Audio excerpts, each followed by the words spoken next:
I really appreciate you joining me today, and this is a follow-up to a story that I covered in 2021. This is about the murder of Haroon Zeb, who was shot dead on his doorstep on his birthday on the 31st of January 2021. Today, two men have been jailed for murder to serve a minimum of 30 years each. And the police have also released CCTV of the moment they pulled up outside his house and opened fire, firing 5 rounds from a large revolver that was never discovered.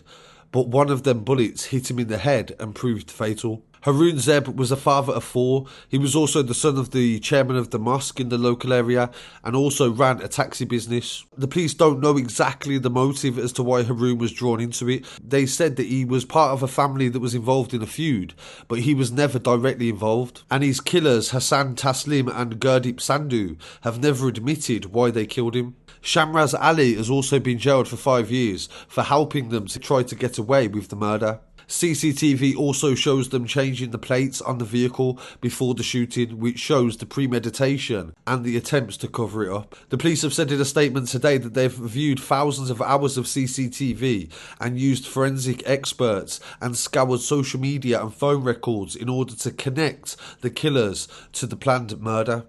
And there was evidence that the gun was in the hands of Hassan and also Gurdeep. They said in court that this was part of an ongoing feud between two families, and it dates back to 2018, and it involves incidents where one man was mowed down by a vehicle and another male was stabbed to death. Mr. Zeb is not believed to have been actively involved in the feud, but was a follower of what was going on. Following the convictions, Mr. Zeb's family said, "For nearly 2 years we've had to struggle with the loss of our Haroon. We thank the police for their tireless work, and this tragic murder was understandably caused a lot of concern in the local community." Detective Inspector Jim Monroe, who led the investigation, said, "This was a carefully planned murder and children have lost their father and nothing will ever get this back."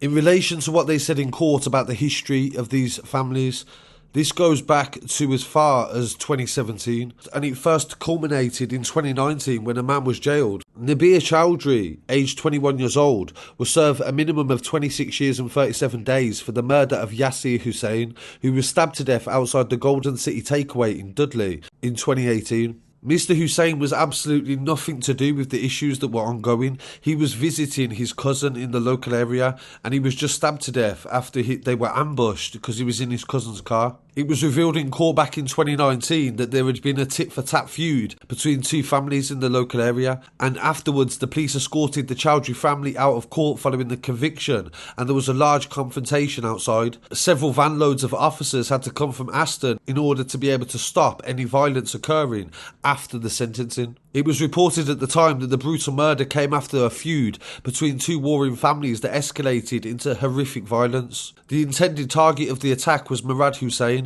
and Yasir Hussain was his cousin, who the prosecution said in court was a sitting duck when the car was rammed and he was stabbed to death outside the takeaway.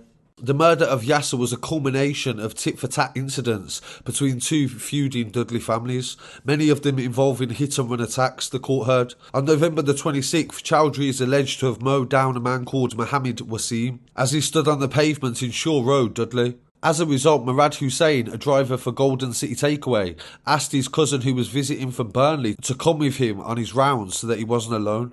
It was revealed in court that the original rivalry was between Mohammed Hussain, his brother-in-law Mohammed Wasim, and they were against Nabil Chowdhury and Arshad Chowdhury, who they said in court were known as the Castle Cars Group. There was a number of violent incidents between the two families that dated from 2017 to 2018, where there was baseball bat attacks, bricks thrown through the windows of houses, hit and runs, and also shots fired inside a house on multiple occasions. Chowdhury was convicted in 2019 by unanimous verdict for the murder and further charges of GBH and dangerous driving. So this story definitely shows how it escalates, where this started in 2017 with several disputes between two families, and then in 2018 somebody got murdered who had absolutely nothing to do with it, and now several years later somebody else has been murdered in connection to the same feud. So I want to send my condolences to the family of everybody involved, and hopefully sometimes it's best to just leave things be and move on as well, because this never ends. It really doesn't end until everybody's either dead or in prison.